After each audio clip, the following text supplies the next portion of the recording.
Paulo Paim, quero cumprimentá-lo mais uma vez. Quero cumprimentar também a senadora Lúcia Vânia, demais senadores, ouvintes da Rádio Senado, telespectadores da TV Senado. O que me traz a esta tribuna de hoje é também o tema sobre a contratação dos mais médicos. Eu gostaria, com certeza, de ter falado sobre isso há mais tempo, mas só hoje foi possível abordar este assunto, porque tivemos outros temas também importantes e que utilizamos essa tribuna para falar sobre outros assuntos.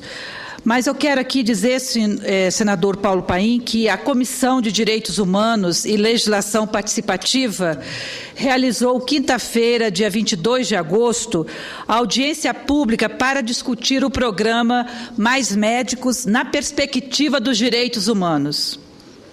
Quero aqui aproveitar, se me permite, senador, saudar também os nossos convidados que aqui estão acompanhando esta sessão de hoje. Participaram como convidados da audiência pública o senhor Fernando Antônio Menezes da Silva, secretário substituto da Secretaria de Gestão do Trabalho e da Educação na Saúde, representando o ministro Alexandre Padilha, a senhora Maria do Socorro de Souza, presidenta do Conselho Nacional de Saúde, o senhor Jorge José Santos Pereira Sola, secretário de Estado da Saúde da Bahia e representante do Conselho Nacional de Secretários de Saúde, o CONAS, a senhora Maria Antonieta, prefeita de Guarujá e vice-presidenta para assunto das finanças públicas da Frente Nacional de Prefeitos, o senhor Geraldo Ferreira Filho, presidente da Federação Nacional dos Médicos, a FENAM, o senhor Heleno Rodrigues Correia Filho, professor da Unicamp e especialista em saúde coletiva. Também tivemos a preciosa contribuição de parlamentares integrantes da Comissão de Direitos Humanos. A Comissão de Direitos Humanos e Legislação Participativa do Senado tem priorizado o debate amplo dos temas que são pautados pela sociedade com o objetivo de esclarecer e dar conhecimento aos fatos, apontar as diversas opiniões sobre esses temas e qualificar a nossa atuação parlamentar. Posso dizer, senhor presidente, que a audiência pública cumpriu adequadamente a todas essas premissas. Foi um debate qualificado, respeitoso e elucidativo. E o mais importante, tratou do assunto sobre a ótica dos direitos humanos e, como bem lembrou a presidenta do Conselho Nacional de Saúde, Maria do Socorro de Souza, o melhor lugar para discutir o programa Mais Médicos é no âmbito dos direitos humanos, pois constrói pontes, aumenta o diálogo, diminuindo tensões entre uma categoria e o governo. Lançado pela presidenta Dilma Rousseff no dia 8 de julho, o Mais Médicos faz parte de um amplo pacto de melhoria do atendimento aos usuários do Sistema Único de Saúde. O programa prevê investimento em infraestrutura dos hospitais e unidades de saúde, além de levar mais médicos para regiões onde há escassez e não existem profissionais. Com a convocação de médicos para atuar na atenção básica de periferias de grandes cidades e municípios do interior do país, o governo federal garantirá mais médicos para o Brasil e mais saúde para o nosso povo. Destaco que no primeiro mês de inscrição, mais de 3.500 prefeitos se inscreveram no programa. Juntas, elas demandaram 15.460 vagas para médicos. No primeiro chamamento público de médicos para trabalhar nestas cidades, 1.600 médicos, entre brasileiros e estrangeiros, foram credenciados. Faço questão de destacar que só estão sendo chamados médicos de fora do Brasil para as vagas não ocupadas por médicos brasileiros. Ou seja, a prioridade na oferta é para os médicos do nosso país. Os municípios não podem esperar 6, 7 ou 8 anos para que recebam médicos para atender a população brasileira. Precisamos levar médicos para onde não temos médicos. Um médico próximo da população faz toda a diferença. Hoje, o Brasil possui 1,8 médicos por 1.000 habitantes. Esse índice é bem menor do que em outros países como a Argentina, que tem 3,2 médicos por 1.000 habitantes, Uruguai 3,7, Portugal 3,9 e Espanha 4 médicos por habitantes. Além da carência dos profissionais, o nosso país sofre com uma distribuição desigual de médicos nas regiões. 22 estados possuem número de médicos abaixo da média nacional. Como não se faz saúde apenas com profissionais, o Ministério da Saúde está investindo 15 bilhões até 2014 em infraestrutura dos hospitais e unidades de saúde.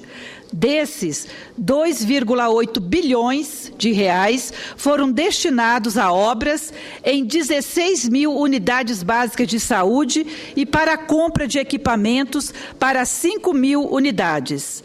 3,2 bilhões para obras em 818 hospitais e aquisição de equipamentos para 2.500 hospitais, além de 1,4 bilhões de reais para obras em 800... Me permite, só para complementar a sua informação, quando a turma que chegou, a senhora já fez uma saudação, eu só cito que é o Colégio Estadual Maria Elias de Melo, Três Ranchos, Goiás. Sendo bem-vindo, a senadora Ana Rita já fez uma homenagem para vocês. Ela preside a Comissão de Direitos Humanos, uma das senadoras mais competentes da história do Parlamento. Sejam bem-vindos. Obrigado pela presença. Então, continuando, senhor presidente, além de 1,4 bilhão de reais para obras em 877 unidades de pronto atendimento. Além disso, estão previstos ainda investimentos pelos Ministérios da Saúde e da Educação. Os recursos novos compreendem 5,5 bilhões de reais para a construção de 6 mil unidades básicas de saúde e reforma e ampliação de 11,8 mil unidades para a construção de 225 UPAs e 2 bilhões de reais em 14 hospitais universitários. A criação de um programa para levar médicos para regiões carentes é apenas uma vertente de uma série de medidas estruturantes para aprimorar a formação médica e diminuir a carência de profissionais médicos no país. Em parceria com o Ministério da Educação, serão abertas 11.500 vagas nos cursos de medicina no país até 2017 e 12 mil vagas para a formação de especialistas até 2020. Desse total, 2.415 novas vagas de graduação já foram criadas e serão implantadas até o fim de 2014, com foco nas áreas que mais precisam de profissionais e que possuem a estrutura adequada para a formação médica. Como nos lembrou o presidente do Conselho Nacional dos Secretários de Saúde, o Dr. Jorge José Santos Pereira Sola, estamos num momento de expansão do Sistema Único de Saúde depois de anos de estagnação. Para se ter uma ideia, nos últimos 5 anos, houve um crescimento de 17,3% no número de leitos dos hospitais, 44,5% no número de estabelecimentos médicos e 72,3% no número de equipamentos de saúde. Concordo com a presidenta do Conselho Nacional de Saúde, Maria do Socorro de Souza. Ela diz: a expansão da oferta de saúde pública deve corresponder ao modelo de desenvolvimento de país que queremos. Medidas como a que estamos tomando não são nenhuma novidade em outros países do mundo, senhor presidente. O incentivo para a formação da força de trabalho médica em áreas estratégicas e a prestação de serviço compulsória após a conclusão do curso são práticas comuns em países como o Reino Unido, onde o Brasil buscou inspiração para construir seu sistema de saúde, e Austrália, para citar apenas alguns. A carência de médicos nativos para atender a demanda do serviço de saúde tampouco é prerrogativa brasileira. Na Inglaterra, 37% dos médicos se graduaram no exterior. As prefeituras do meu estado demandaram 550 médicos e apenas 65 profissionais, sendo 64 brasileiros e um espanhol se credenciaram. Todos optaram por trabalhar em Vitória e na região metropolitana, deixando o interior desprovido de atendimento básico de saúde. Infelizmente, esta tem sido a postura de muitos profissionais, de muitos médicos aqui no nosso país. Ora, senhor presidente, e senhoras senadores e senhores senadores, não podemos deixar de olhar a saúde brasileira com os olhos dos direitos humanos. Não podemos nos virar para a população das cidades que precisam de mais de 15 mil médicos e dizer que elas terão que continuar sem médicos, aguardando pacientemente por mais 10 ou 15 anos. E é neste contexto de ampliação da oferta de unidades de atendimento e equipamentos e insuficiência de mão de obra, ainda que em contratação emergencial e com previsão de aumento da formação de profissionais no longo prazo, que o Brasil opta por contratar, em parceria com a Organização Pan-Americana de Saúde, órgão da Organização Mundial de Saúde, médicos cubanos para o atendimento básico. É sobre isso que estamos tratando, senhor presidente, e senhoras e senhores senadores. A propósito de atendimento básico a quem mais precisa, aproximando concretamente o Estado dos setores populares, que são a maioria da população. Os médicos vieram para atender nas regiões que os 1.600 médicos da primeira chamada do programa não escolheram. Eles vieram para trabalhar no interior do país e nas periferias das nossas metrópoles.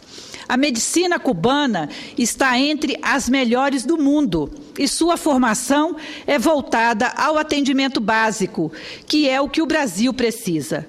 Os médicos não passarão pelo processo de avaliação de seus diplomas, o revalida, porque se assim o fizerem, passarão a ter o direito a trabalhar em qualquer cidade e em qualquer clínica no país. E não foi para isto que vieram aqui.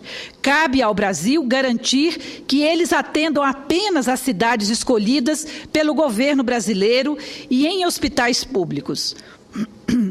Temos total consciência que estas medidas não solucionarão todos os problemas da saúde brasileira.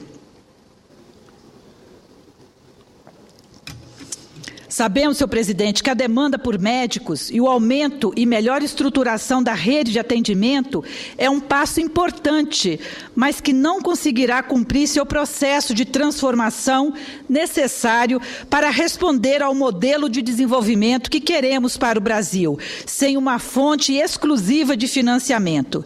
É preciso que todas as esferas de governo, poderes executivo e legislativo, discutam com profundidade e maior celeridade o financiamento para a saúde. Iniciativas interessantes tramitam no Congresso, como o anteprojeto de iniciativa popular que foi entregue a esta Casa, que destina 10% da receita bruta da União para o Sistema Único de Saúde. Com isso, senhor presidente, quero aqui agradecer aos convidados que enriqueceram a nossa audiência pública, realizada na última quinta-feira, dia 22 de agosto, reafirmar meu compromisso com a saúde pública brasileira e parabenizar a presidenta Dilma e o ministro Alexandre Padilha pela grande iniciativa. Não poderia encerrar o meu pronunciamento sem lamentar a postura dos cerca de 50 médicos que, em Fortaleza, fizeram um verdadeiro corredor polonês para xingar e vaiar médicos cubanos do programa Mais Médicos que saíram de um curso na Escola de Saúde Pública do Ceará. Atitudes truculentas que incitam o preconceito, a xenofobia e ferem os direitos humanos têm o nosso total repúdio. Não podemos tolerar tais práticas. Aproveito para destacar que o nosso país é reconhecido pela tolerância e o bom convívio entre os povos. Fiz questão de lançar uma nota de repúdio a tão grave atitude que atenta contra os direitos humanos, tanto dos médicos hostilizados quanto dos milhares de pacientes que eles atenderão. Ainda sobre este assunto, gostaria de ler aqui a íntegra de um brilhante artigo produzido pelo jornalista e editor da revista Fórum, Renato Rovai, intitulado O Médico Cubano Negro e a Intolerância da Nossa Elite Branca, que muito bem explicita o atual momento que estamos vivendo e o que ele, de fato, significa. Abro aspas. A foto que está circulando hoje pela internet de um médico negro de Cuba sendo vaiado por jovens brancas de jaleco branco em Fortaleza é ilustrativa do significado da insana luta a que se dispuseram muitos de nossos doutores. Eles não estão lutando pela saúde da população, mas pelos seus interesses mais mesquinhos. E por isso não aceitam que um negrão cubano, que se brasileiro fosse, serviria para catar suas latas de lixo num caminhão de coleta ou ainda carregar fardos de carga num armazém. Venha para o Brasil ocupar um espaço que, inclusive, ele não deseja. Boa parte da argumentação dos médicos, que tem radicalizado no discurso xenofóbico contra os que aceitaram trabalhar nos cantões do Brasil, é de que eles estudaram muito para conseguir passar no vestibular. E que os estrangeiros não, que eles pagaram caro pelo curso. E que eles investiram na carreira para ter retorno futuro. E que, com a vinda dos estrangeiros, isso está em risco. Este argumento final é o verdadeiro X da questão. Boa parte dos nossos médicos decidiram ser médicos para permanecer no patamar restrito da elite. Mas talvez não se deem conta de que esse corporativismo é a base da morte de milhares de brasileiros e brasileiras pobres e miseráveis. Eles não são contra apenas os médicos estrangeiros ou de Cuba, mas especificamente, eles também são contra a criação de novas faculdades de medicina. Os conselhos vivem desqualificando as iniciativas do governo para criar novos cursos. Ou seja, a foto que está ilustrando este post é significativa para pensar o país que queremos. Se queremos um Brasil da inclusão, onde seja algo normal ser atendido por médicos negros que não sejam cubanos, se queremos um Brasil onde estrangeiros sejam recebidos com respeito, se queremos um Brasil onde saúde seja um direito de todos, ou se preferimos viver num país de brancos, de jalecos brancos, que exigem ser chamado de doutores exatamente porque se acham acima daqueles que deveriam tratar com respeito e dignidade. O interesse de uma corporação não pode estar acima dos interesses de toda a população. E os médicos que estão nas ruas vaiando os seus colegas cubanos nunca estiveram nas ruas lutando por melhorias na área da saúde. O que estiveram e estão nesta luta por um sistema único de qualidade, por exemplo, não se dignam a participar de um papelão desses. Essa foto fica para a história. como a daquelas dos navios negreiros, mas neste caso pelo seu inverso, porque negros de Cuba aceitaram vir para cá contribuir para melhorar a vida de outros negros e brancos pobres, e foram açoitados pelas vaias de brancos e brancas que se lixam para a vida dessa enorme parcela da população. Porque eles são da Casa Grande, e a Casa Grande sempre se locupletou com a péssima qualidade de vida da senzala. Fecho aspas. É isso, senhor presidente, que eu tinha para o momento, e obrigada pela atenção. Muito bem, senadora Ana Rita, pelo seu pronunciamento, fortalecendo a saúde e médico para todos. Os cumprimentos acompanhados de debate. Tenho a mesma posição de Vossa Excelência, tenho a mesma posição do senador Humberto Costa, tenho com muita clareza colocado esse debate e parabéns pelo debate realizado na comissão sobre o tema, que deixou muito claro para todos a importância de termos médicos em todos os recantos e encantos do nosso país, que é um país lindo, né? E todos os médicos são bem-vindos, sejam cubanos, sejam espanhóis, sejam italianos, sejam alemães, porque nós marcamos a nossa vida, nós todos que lutamos pelos direitos humanos, a combater todo tipo de preconceito. E essa forma preconceituosa, como Vossa Excelência destacou muito bem, como estão tratando os médicos cubanos, é inadmissível. Parabéns a Vossa Excelência. Obrigado, senhor presidente. Eu faço questão aqui também de referendar o que Vossa Excelência está lembrando, que o senador Humberto Costa tem se dedicado muito a esse debate do financiamento para a saúde. Exatamente. Então, ele tem colocado isso como uma prioridade nesses últimos dias e tem buscado construir aqui na Casa, juntamente com o governo, uma possibilidade de financiamento que seja viável para que possamos ter, de fato, uma saúde de qualidade no nosso país. Esse tem sido o nosso esforço, o esforço do senador Humberto Costa, o esforço também do nosso governo, de buscar uma fonte para que a saúde possa ter o financiamento real necessário para garantir um atendimento adequado a toda a nossa população. Muito obrigada.